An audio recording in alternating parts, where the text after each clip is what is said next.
5, 16, 19, 21, 33, and 10. Check results. You remember? Nair video.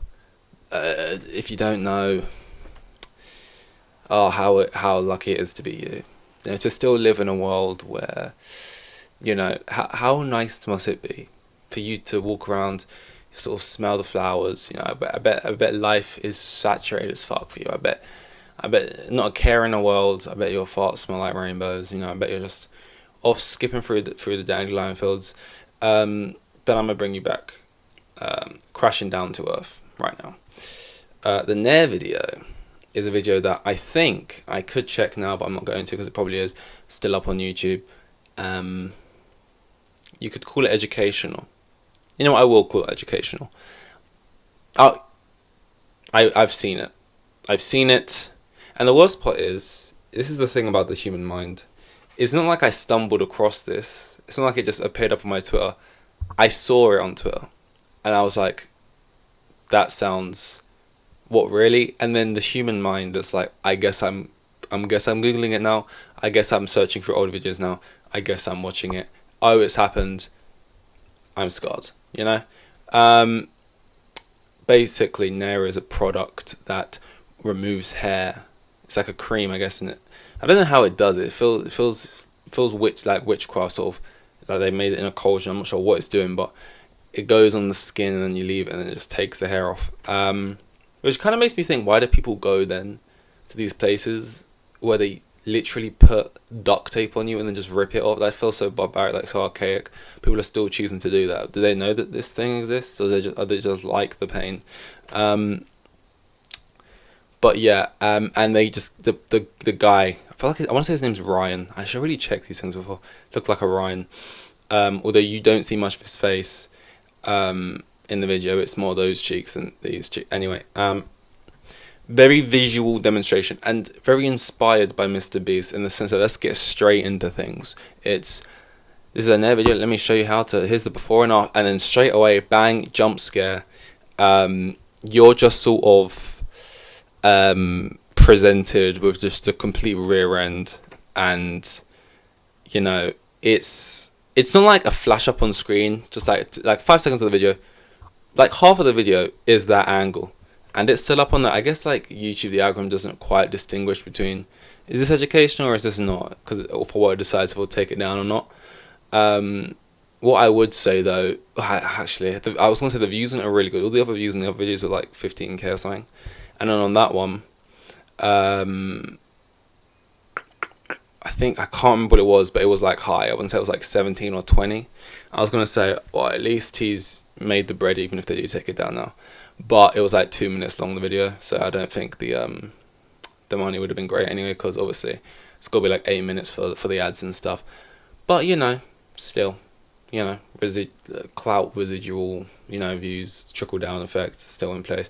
And then I noticed he did another one, but this time for the front end. And I look, I did watch it. I was just like, no, just to scrub through on the bottom, like surely not. Sure, and it wasn't. Although that one still itself did mills as well.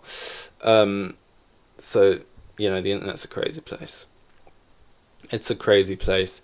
Probably a lot of angry mothers and parents just being like, my kid loved his videos, and one day he probably not. Actually, I think all of his videos are not probably, you know, not for that age bracket. But yeah, very just, yeah. I was gonna say something, but nah, that's just out of order. It was I'm just surprised it's still up on YouTube, especially because like some of the stuff they take down, like you can't even like swear, like light swear in the first 10 seconds, and it's like no. But that seemed to be fine. The algorithm was not blocking that. It wanted to push that to everyone. Someone's freak is working up in the offices. I don't know what's going on there. Wimbledon's been going on recently as well. Well, I think it's done now. Strawberries and cream. I never know when this stuff happens. I think the only reason I know when Wimbledon's on before is because when you were at school, they would like put it up on the projector in the assembly, and you'd like, I don't know when they was making us watch it. Was it like, I think we got to miss a lesson. So it was like, oh, I think as a 6-year-old, Wimbledon was like Christmas. It was like, oh, what, you get to miss a lesson. It felt like this whole like, it was like your savior. It's like, oh my god, I get to like miss half of a lesson and sit down in the assembly and watch the last 5 minutes. And I don't know if Andy Murray ever won when I was in primary school. But I remember he was the kind of the guy they were pushing because obviously UK, even though he hates England, and we're sitting there still just like, come on Murray. And it's just like one guy gets a point, the other guy gets a point, one guy gets a point, the other guy doesn't get one guy gets. You know how tennis works. But it was more just like you're sitting down cross-legged eating strawberries and cream out of a little plastic cup. I remember the cheap little crap plastic cups as well. And I never wanted cream on the strawberries. I'm just not that kind of guy. So I was basically just eating strawberries. But I was content. So since I've been in school, it's just not something I never know when it's round. And all of a sudden I see people tweeting about a final and I'm like, oh, Wimbledon's out. It's like every year, isn't it? So like 4 big opens every year and probably more stuff in between that. And is Wimbledon like considered the best one? Because here they hype it up like Wimbledon's the one, it's the history, it's on the grass, it's the one. But I reckon like people around the world probably like, no, realistically the French Open is the cool one. Because obviously, where like we just sit thinking ours is the best. So like that guy who won, who has the Football Manager regen he does sound like a regen as well. Was it Carlos Alcaraz? Like that's not a real name. Alcaraz. That's like a white guy like making up a Spanish sounding name. He won, I think, which I guess I was happy with that. He's new, so it's like that's fine at least. But I just don't know tennis, and I couldn't watch that live at home or in person. I'd rather watch it at home though. In person, it's like I get it's like an event. There's all famous people about and that, but you're like trapped in there, like watching this game, and it's like so long, and it's like it's so 2-dimensional, and like I respect the athletic nature of it. Like I'm sure it's very hard and difficult skill, and it's like a hard sport and that, but it's just I'm hitting it to you and you're hitting it back. Basically, that's like the root of it, what it is, and it just feels too like I don't know, man. I know a lot of people like it. I've heard a lot of people saying they like it recently. They kind of like that. It's like it's just you. It's all on your shoulders type thing. But I don't know. I think maybe I prefer the team sport aspect. I like football, man. It's just more dynamic for me. Formula One, it feels like there's more variables. Similar thing. It's a team in a different kind of way. Tennis, I can't do these like one guy sports things. Like at the Olympic level, I'll give it a shot sometimes. But yeah, I'm interested if Wimbledon's the best one, because I know you got US Open, you got Wimbledon, you got French Open, and then what is it? Australia maybe? That sounds like it'd be one. And I know like one of them's played on like clay. You got the one on grass. You got the one on whatever dirt. Don't know, fucking tarmac. I don't even know what's going on. I mean that's the thing that used to take me like knock my socks off the most when I saw them playing on grass. I was thinking that's some good lawn etiquette. That's some good like sort of what's the word like who's cutting that grass. The fact that that's the thing that impressed me most. You can play tennis on grass because it's grass, like. Grass, I've seen that a tennis ball bounce on, so that's got to be some well-kept grass. And you can tell it's short as fuck. You walk on it. They play on like it for like 10 seconds and it's already like just dirt because it must be so shallow. God, what was I going to say? I had something in my mind.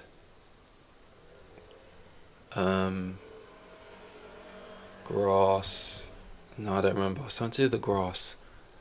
The grass, to keep it down trim. Surprised they can play on the grass. Nah, it's gone. It would have been an absolute banger, trust me as well. You guys are really missing out. Why do people hate Djokovic as well? I've been seeing that a lot of people got a lot of hate for him, and it's like this is the thing I don't like about tennis as well. It's too like you sit in silence, and then like when they get a point, it's like woo, and then at most, and that's what I remember people actually like cheering when Alcaraz won because they really didn't like Djokovic and whatever. Like it's just you gotta go wearing a suit or whatever. People, it's just like 90 guys in chinos, and it's like it just feels like the whole place a bunch of celebrities go to. But like, do they actually like tennis, man? Like, do all these high-profile celebrities actually like tennis? Like, I get a big moment happens at these moments, but that's like 2% of the whole match. And like, I saw a tweet. It was like, on oh my god, this has to be one of the best shots in recent Wimbledon history. Wow. And I watched it and I was like, this is the bicycle kick of tennis. This is like that equivalent. It's just, it didn't even look that great. And it's like, that's one of the greatest shots. I was just like, yeah, that's a good return, but like, what, really? But yeah, and it's just and they all hate Djokovic. And I mean, it's just too like etiquette, and we shake hands and stuff, and like you got to be really, I wouldn't do well in tennis. You got, because all Djokovic does, it's a little bit. In most sports, it's like, oh god, I like him. He's got the dog in him. He's got a bit of this. I saw Clear Djokovic where the crowd weren't giving him a lot of cheers and stuff, or they didn't like the fact he was being the guy to get to the final. And he was like, boo type thing to himself. He walked back. All these people hate him and that. It's just like, actually, was he the guy he didn't want to, he was like anti-vax? Maybe that's why. That could also be it. But if it's just because he's a bit arrogant, it's like, Jesus Christ, this is why they're sports shit. It's like a little bit of basically personality. No, you just gotta be really nice and humble and be like, oh my god, I'm so grateful. And then people like you. It's like, fuck it now. It's why like Emma Raducanu, what happened to her? She won the US Open. Awesome, they loved her. She lost a couple of people. Now people don't give a fuck about you. I don't know. It's just volatile. I don't like how tennis is broadcast. I don't think, just shit. Like if I had to rank sports, I think. Well, number one, is this to play or as a spectacle? I want to say just to watch, because I haven't played most of these sports, I don't think, and I'm just gonna say as a watching thing that I personally would go for. It's going to go football, Formula 1. This is for me because I know a lot of people would find watching Formula 1 boring. Football, Formula 1. I genuinely haven't watched any other sports really. I guess I'll go like maybe... I watched the Olympics when it's on, so I'll just say that. Like athletics stuff, Olympics. That fucking air freshener. I told you, it jump scares me every time. Athletics, Olympic type things. Basketball maybe. Like I don't know, man. I don't know. This is just me trying to find different creative ways to say I don't like tennis. Maybe it's because as well there's just no one I care about. Like I'm watching a final here between Djokovic and Alcaraz, and like I don't really care. Like I don't think I would have cared either way. Like I probably was 51% towards Alcaraz, but I don't know, there's just no one captivating in tennis, like a big personality. Like, it's just kind of, they just show up and they do the thing and they leave. And it's like, oh, I'm meant to like him because he's like the GOAT or because he's English, but it's like, I need a bit more than that. And they just don't provide it. But, hey, it's fine. I'm not going to lose sleep over it. That is all. Tennis. I don't know. Thanks. With the kids, and have like 3 kids, and the geezer was probably on like maximum 20 bags a year. Like the most boring bloke you'll ever meet, like Euros.